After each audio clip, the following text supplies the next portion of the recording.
Segundo Schopenhauer, há dois tipos de religiões. Há religiões pessimistas e há religiões otimistas. As religiões otimistas, entre as quais está o judaísmo e a religião muçulmana, para ele não tem valor porque justamente o pessimismo nas religiões é o que as tornam valiosas. E para ele o cristianismo e o budismo são duas religiões que têm uma sabedoria pessimista e uma moral ascética. O ascetismo cristão, como é mais conhecido de nós. E é essa sabedoria profunda que ele quer enfatizar.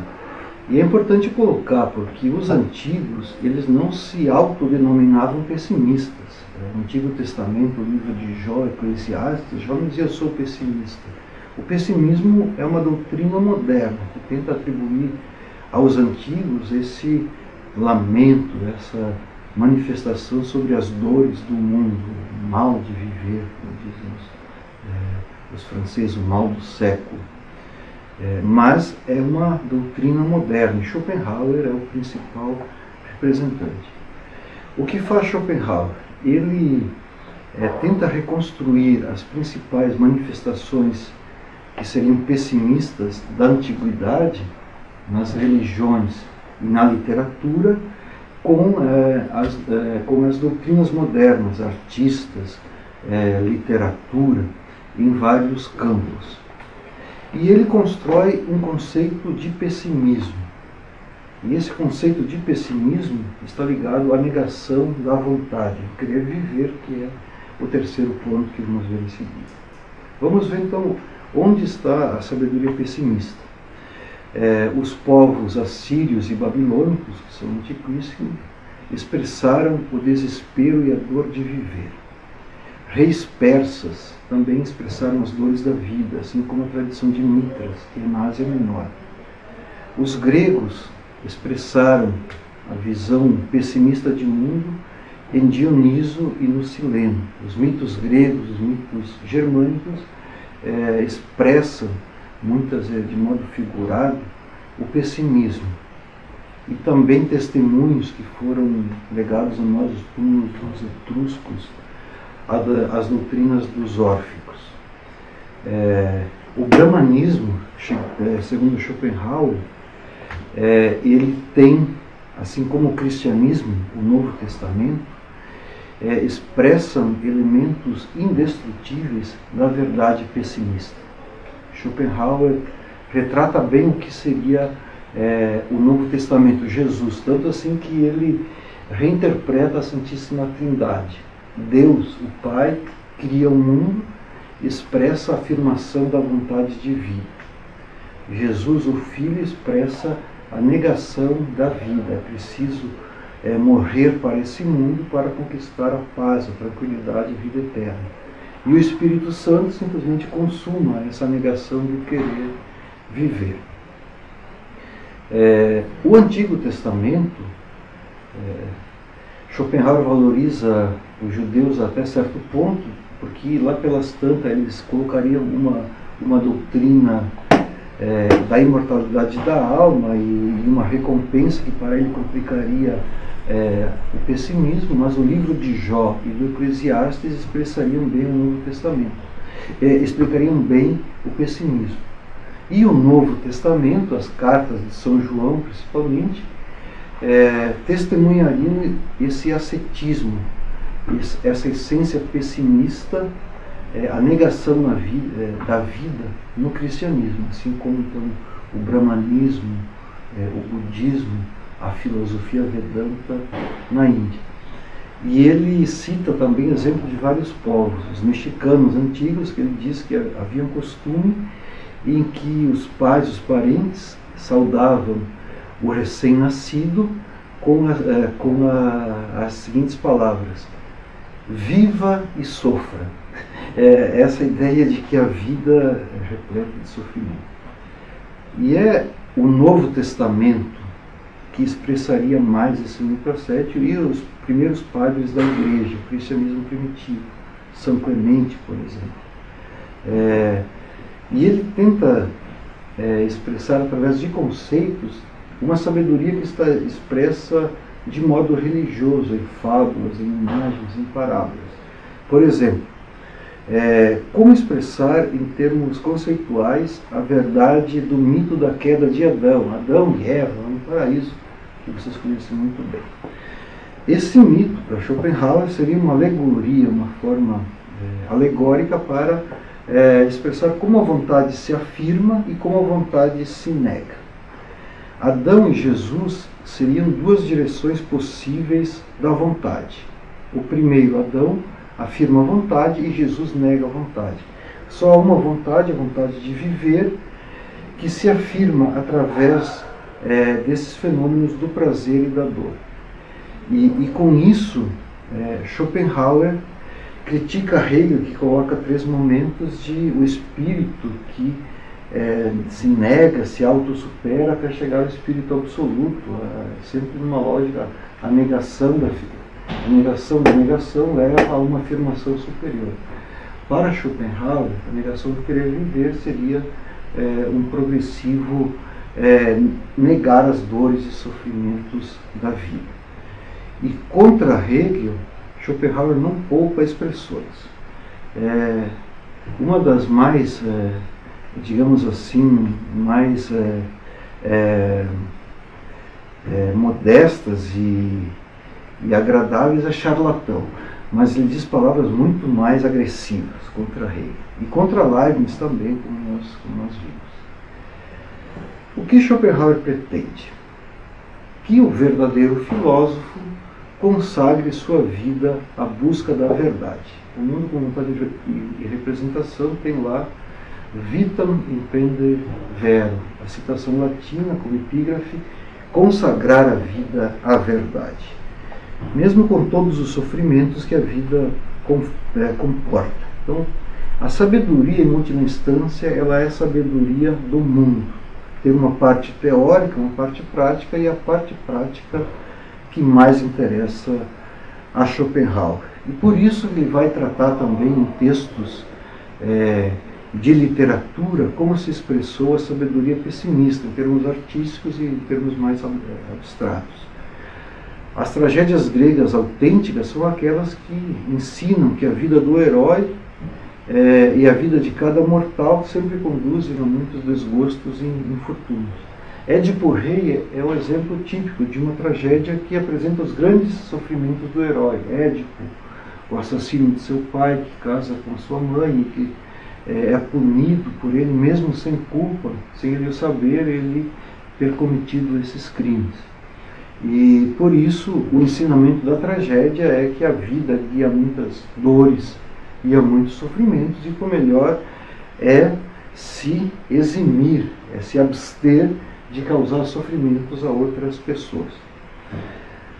Empédocles e Heráclito, que foram filósofos pré-socráticos, assim como Plutarco e Sêneca, que são pós-socráticos, primeiros séculos de nossa era, também convergem nessa descrição pessimista e explicam de modo pessimista a fugacidade e a transitoriedade da vida humana. Heráclito, que na antiguidade já foi conhecido como filósofo obscuro, melancólico, também teria ensinado o pessimismo, quando ele diz: a vida leva o nome de vida, na sua obra é a morte.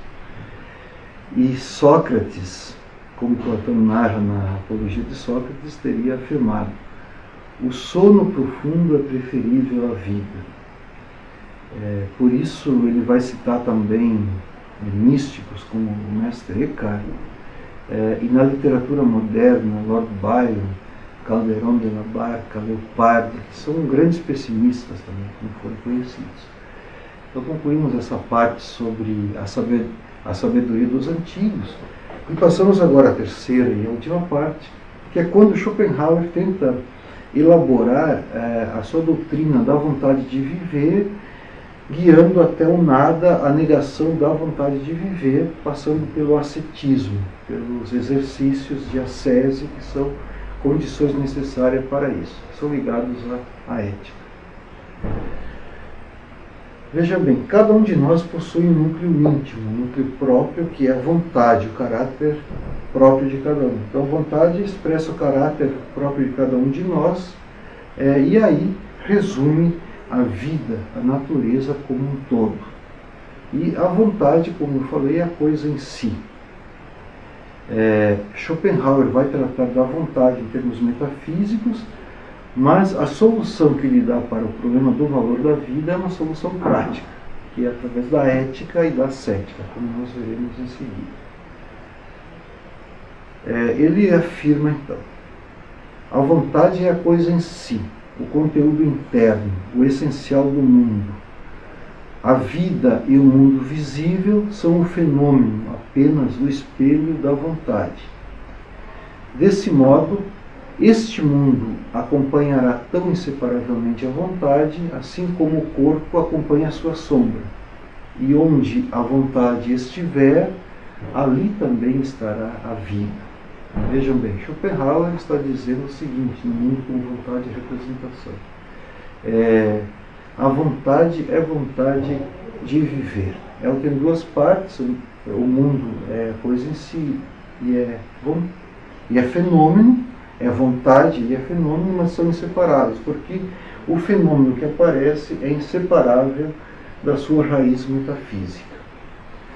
Por isso, a vontade é sempre a essência íntima do seu próprio fenômeno.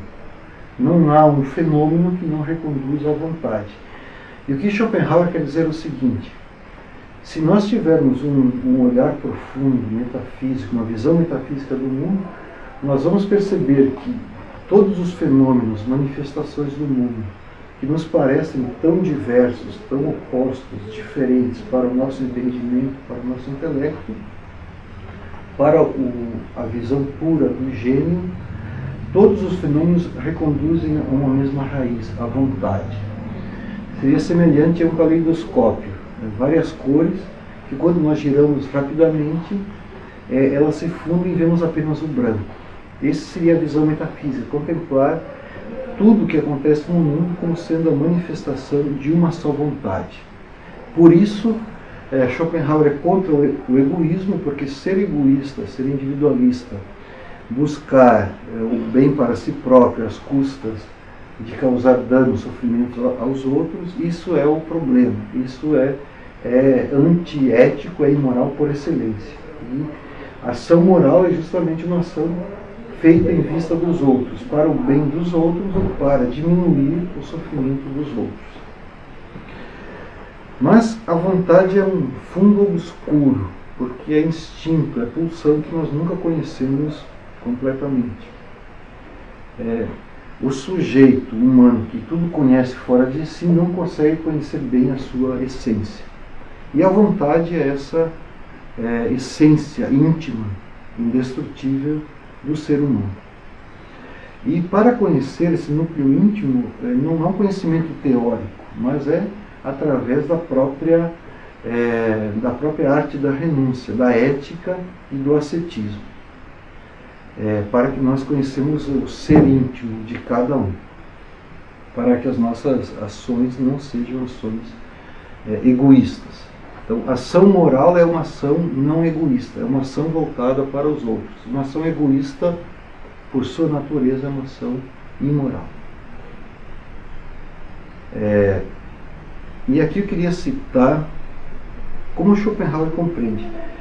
Então, a vontade está em cada corpo, que tem um caráter próprio, e cada corpo humano possui um intelecto, uma consciência, e a vontade se expressa por motivos, que são as causas, as razões do meu agir. Então, se eu vou para o cinema no fim de semana, porque tem um motivo, algo que me motiva, algo que me move a ir até o cinema, é esse desejo, a vontade de ver tal filme. E Schopenhauer diz o seguinte: realmente, o fundamento e a propedêutica para todo conhecimento humano é o convencimento de que o agir do homem no todo e no essencial não é conduzido por sua razão e por seus preceitos. Por isso, ninguém se torna isso ou aquilo, por mais que queira sê-lo, mas brota de seu caráter inato e imutável, e desse seu caráter inato e imutável precede o seu agir. é mais específica e estreitamente determinado pelos motivos, e a consequência é o produto necessário desses dois fatores. Existem motivos externos, por exemplo, se hoje está frio, eu vou pegar um blusão. Mas o outro fator é o caráter, e cada um de nós tem um caráter imutável, inato. Ele diz, então, se alguém tem um caráter egoísta, esse caráter poderá ser um pouco apaziguado, mas não pode ser mudado. Por isso que é um fatalismo, né? Como então alguém que tem propensão a ser um bandido, um assaltante, se tornará bom? Schopenhauer, nesse sentido, parece ter uma fatalidade metafísica. Se alguém nasceu com um caráter mal, ruim, as suas ações expressarão o seu caráter, e será mais mal conforme há motivos externos que o levem a praticar a maldade. Essa é uma crítica que podemos fazer por esse fatalismo que há na ética de Schopenhauer. Por quê? Porque é a vontade, a instância que criou a essência, as propriedades de cada caráter, de cada ser humano. Mas é a mesma vontade que se manifesta em cada ser humano. E quando cada um de nós perceber que é a mesma vontade que se manifesta em mim e no outro, eu vou me precaver, não vou querer fazer mal aos outros e vou querer ajudar os outros. Por isso, a vontade se afirma como querer viver, como vontade de vida, no reino vegetal e animal. Nos graus mais inferiores, no reino vegetal, a vontade é completamente cega. Ela quer apenas se preservar a espécie. Por isso, ela é um querer cego que tem um fim último, a preservação da espécie. Depois vamos para o reino animal, e quanto mais inferiores forem os animais, quanto o cérebro for inferior, mais a vontade é cega.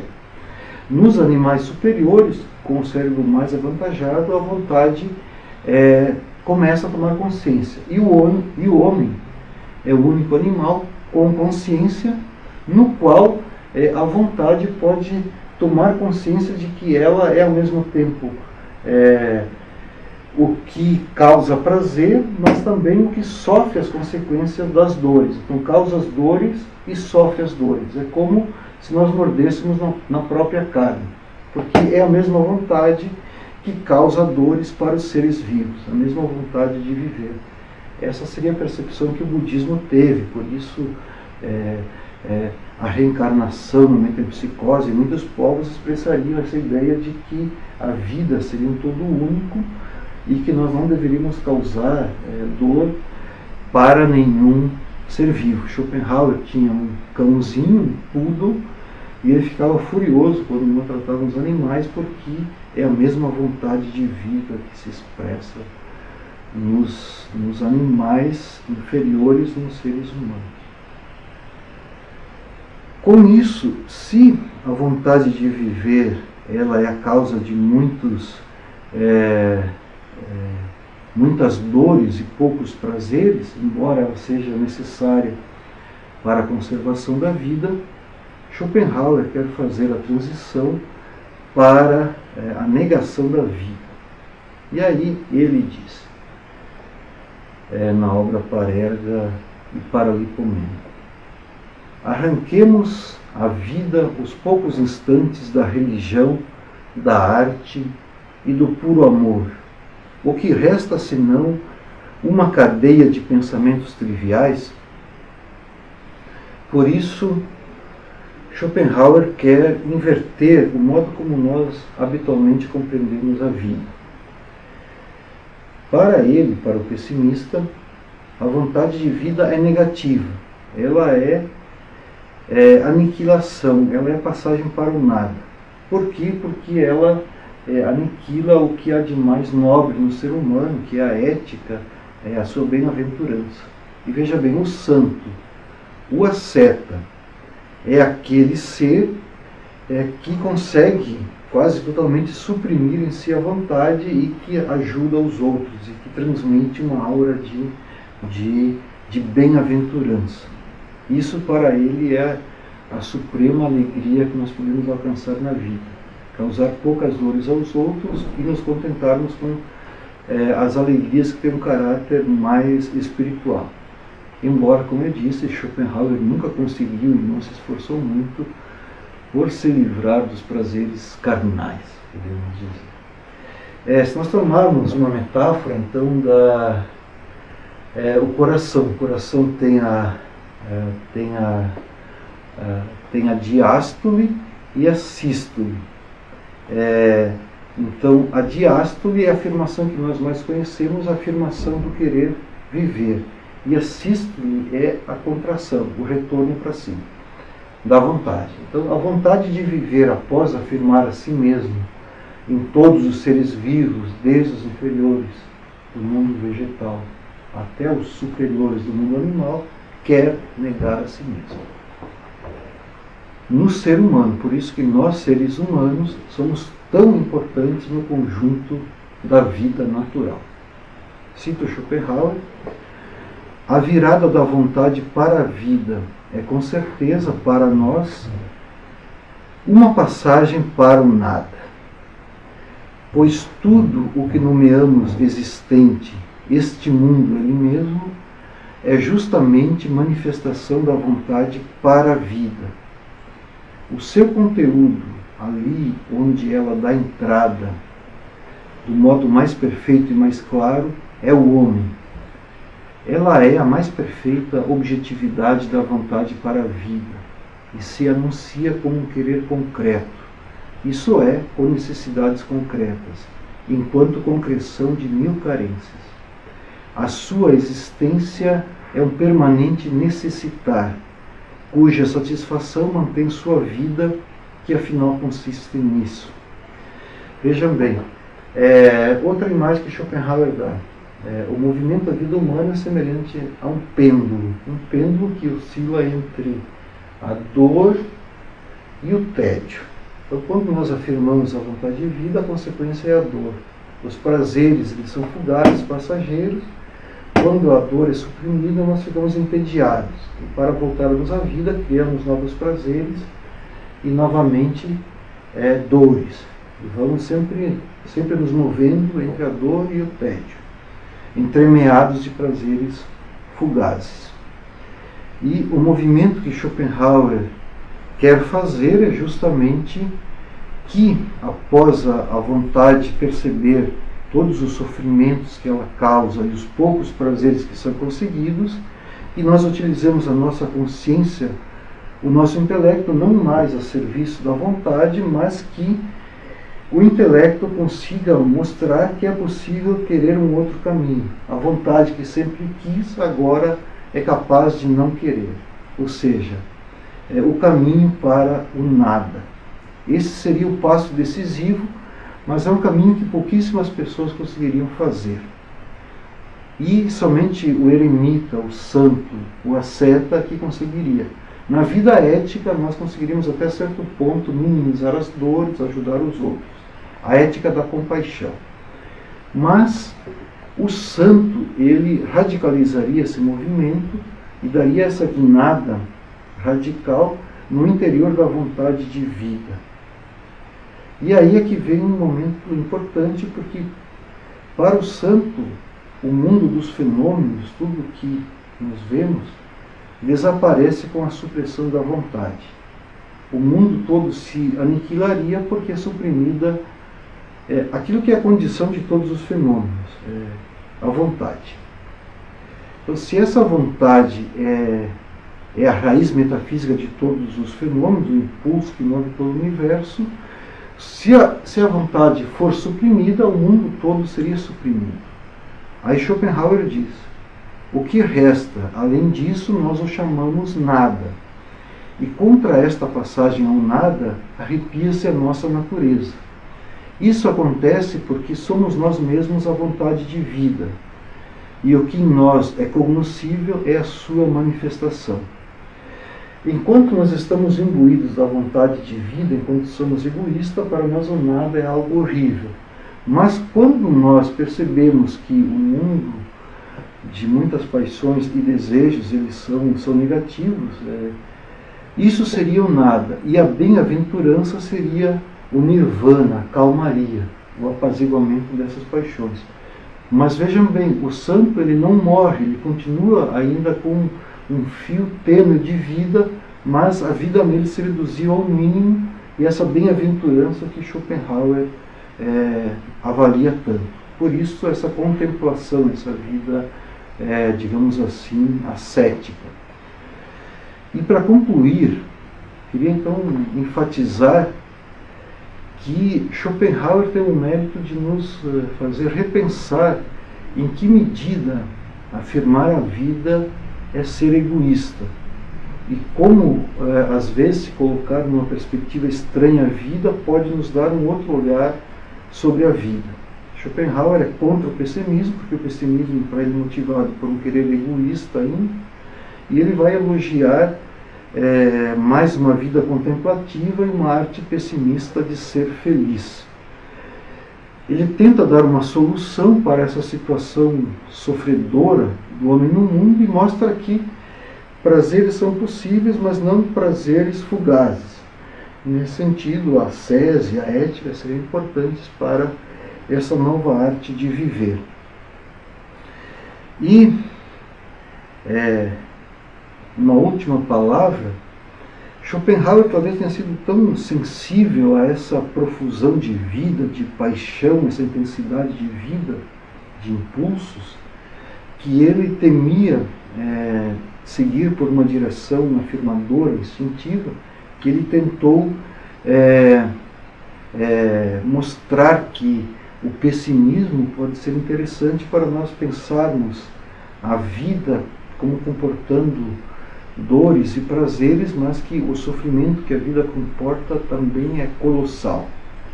Veremos que Nietzsche vai ser o filósofo que vai tentar superar o pessimismo, mas é importante reter como Schopenhauer retrata as dores, os sofrimentos do mundo como sendo intrínsecos, constitutivos da vida e da existência humana. Obrigado.